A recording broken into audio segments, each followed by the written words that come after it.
betul sokongan serangan. Oh, ngaten. Iya. Lajeng kekalipun badhe nyeratake wadya bintang roko.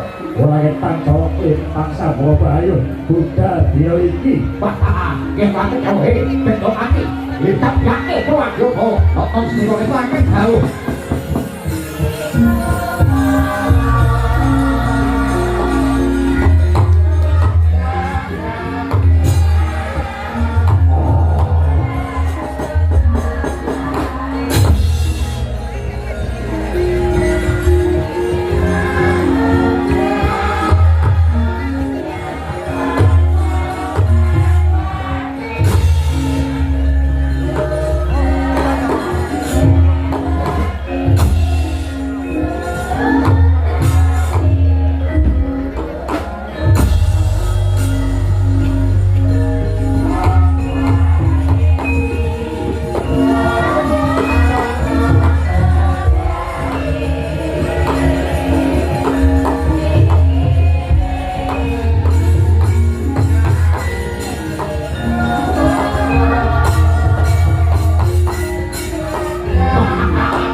saged premangun mokan layon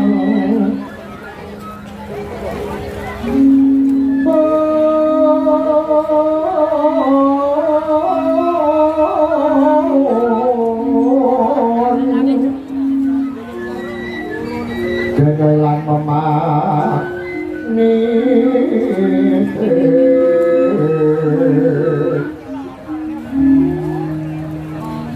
Pakanan niro Agung umakutan Prakno maratan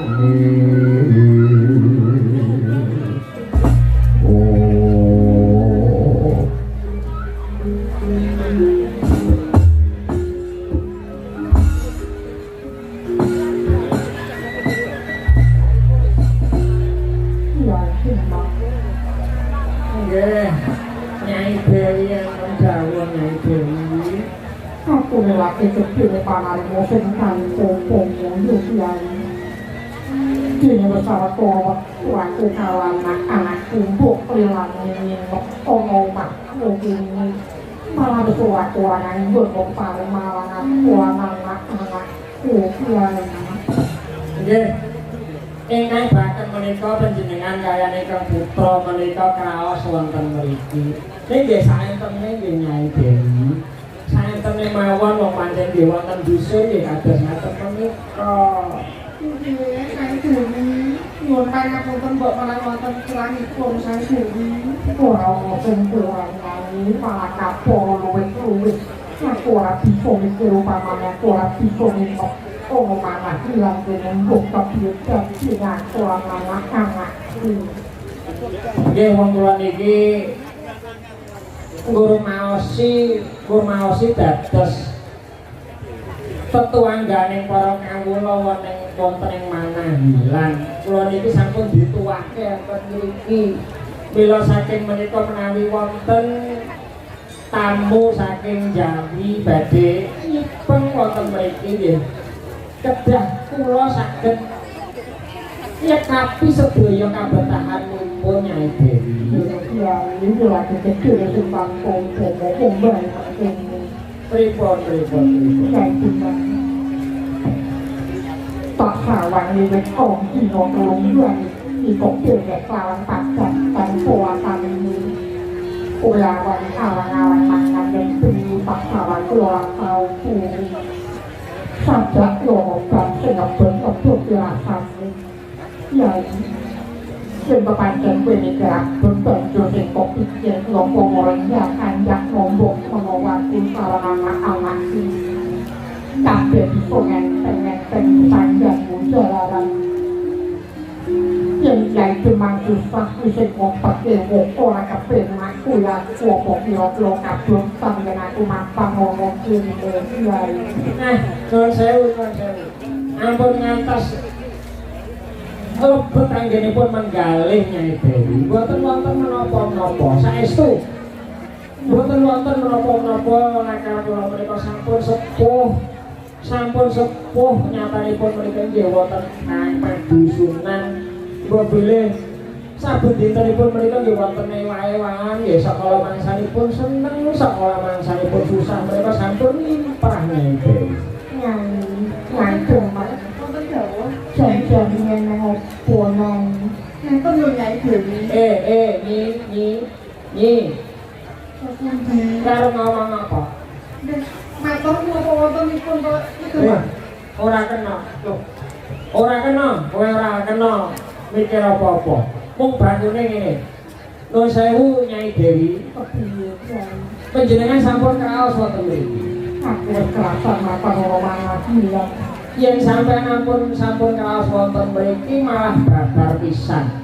Kula pasrahaken Manahilan dumateng Paduka kaliyan ingkang putra. Yai. Pripun? Perhatian wae luwih becik kowe kombo panane penyen dipo panane jalaran. Para sepuh padha paring jago Pripun. yen wong jagung nganti luwih saka setengah dina sing wis mangking dadi kulawan Yai. Jajah dengan kini bersama kawan Kelati dijual jasa langkah ambil blok kumpulan mana hilang Wong ngoten. orang jatuh persokil dan yuk hilang Nggih.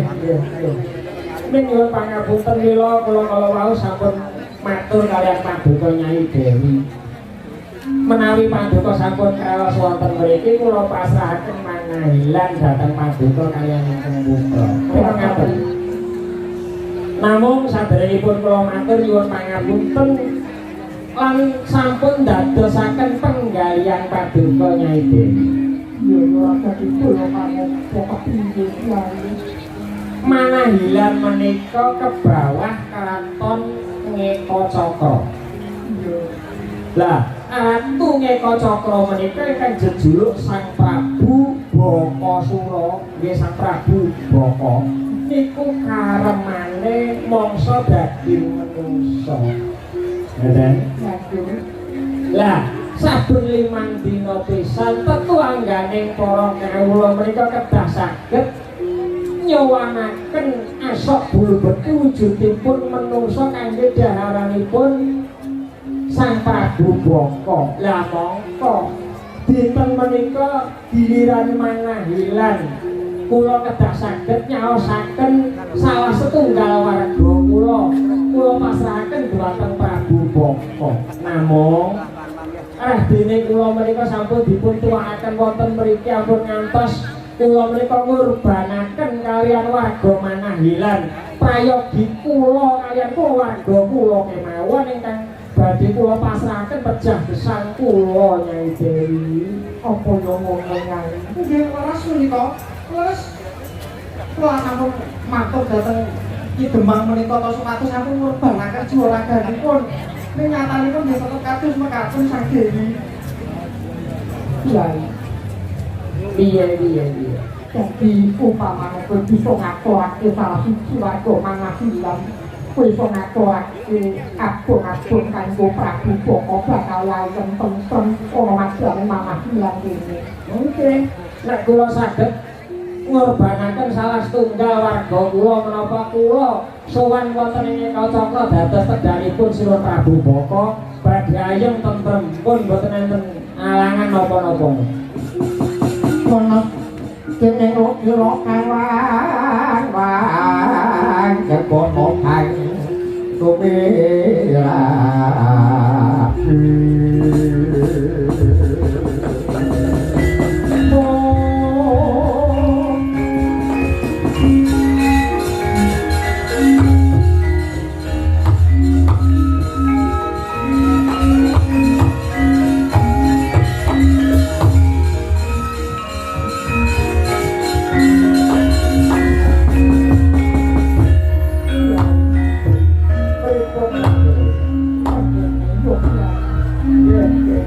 terus pucuk-pucuk Pak, terus nuwun ngene.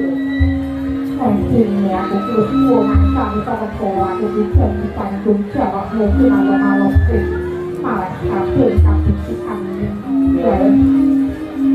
ojo naik gemang ojo anak bukan lawan puncak di tangan Prabu Baka aku yang itu ya Loh, ampun ampun ngaten panjenengan menika wonten mriki menika dados tamu kula. Ampun ngantos kok kula ngurbanaken tamu kula mboten kula mawon. aku among dadi korban pancen aku sing njaluk mopo papat aku kudu sing kono ngene Nggih mriku. aku kulo longgo sampeyan urip ya aku pikir aku yo iki panai Prabu Baka dengan aku pikir anak-anakku Baik tak tentang sendiri aku sulit dekat sopannya dan aku waktu itu lakukan aku jaluk hentikan aku balik ke panai Prabu Baka untuk aku kalau pedongnya perkobur sandang tangan kabeh kewan setu sing luwih tuwa kali kok wae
ตัวโตขึ้นคุณมองผมโยนผมโยนเป็นตัวลงตัวมงคือแล้วตัวปากตัดจุด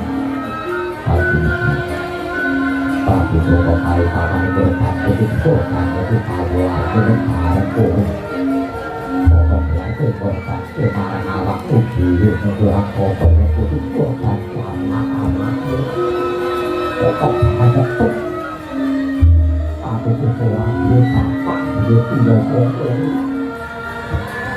เรื่องที่เราโกงแล้วก็ว่ายกที่ตาแล้วโกงที่เรื่องโอ้โหเราทำมาทุกเรื่องเราบอกว่าเราตัดตัวเราก็ตัดตัวโอ้โหอย่างนั้นอย่างนี้สองมานั่งพูดมาเก็บอ่างเก็บตาเราหนาวาวิ่งโอ้โหโอ้โหโอ้โหโอ้โหโอ้โหเส้นทางที่ตายพระผู้บอกเก็บอ่างผู้ไปเส้นทางตายในพระผู้บอก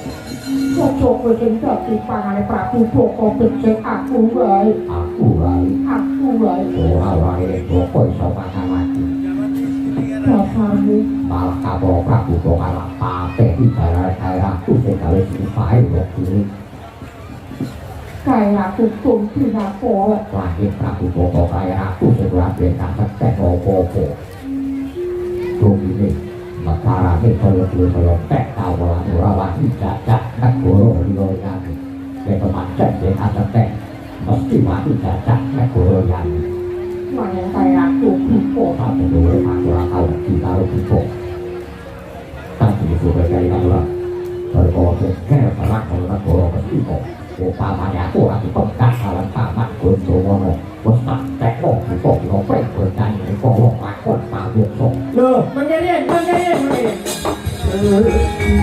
ะเรียนมันจะ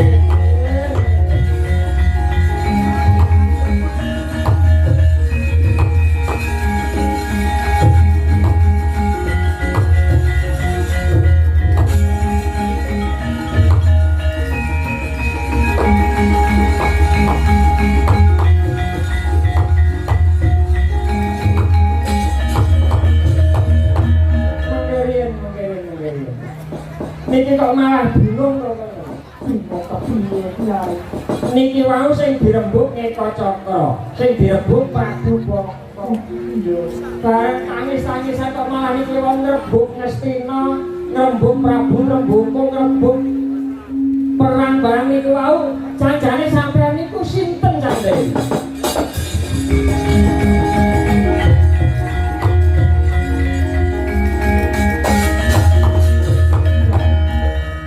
sampean niku sinten janjaneโยกใหญ่ประทับแข็งใหญ่จากเวลาอีกที่หลับแก้ววันใหม่โยงอาทิตย์มองที่หลับแก้ววันที่วันปราบผู้ป่าคือผู้วงคงเจียาที่เจียในกลุ่มเจียนาโยกตัวเจียในกลุ่มสักมีวงอาณากูบอปันโยงง เจ้าสั่งเสียสั่งเสียเฮ้ยไงลูกเอ้ยลูกเอ้ย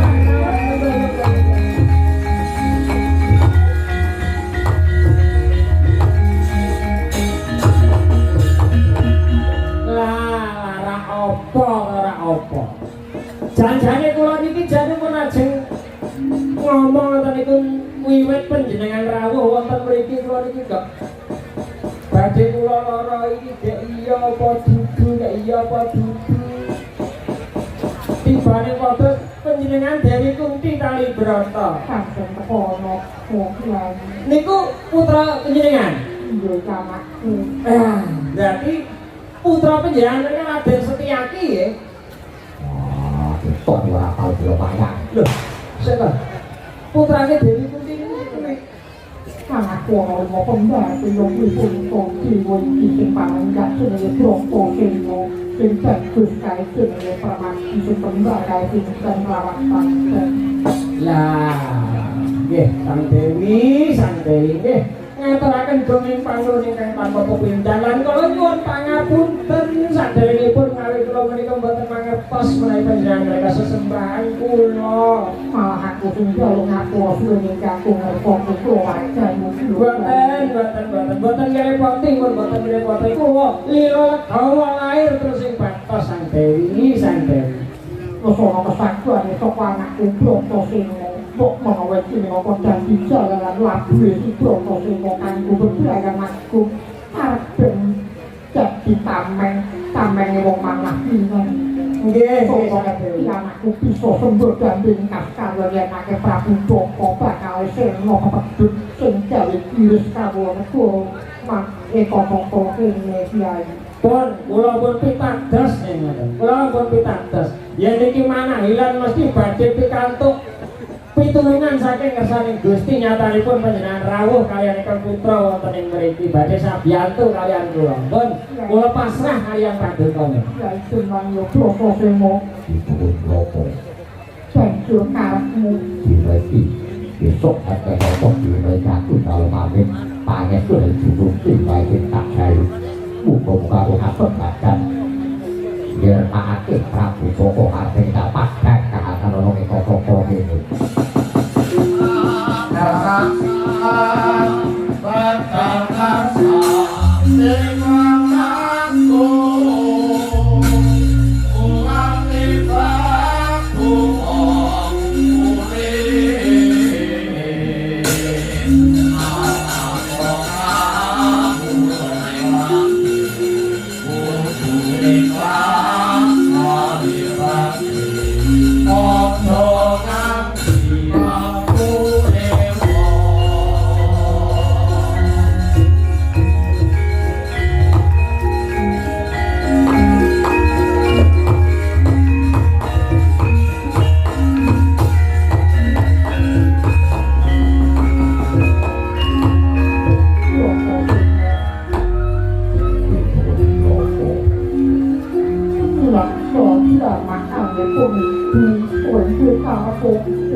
Provingo pangasieng Gusti Pramati muga-muga kakangmu bloko-bloko bisa tingkap karya Tinggi berlan kedepan kalau pasti bukan jadi.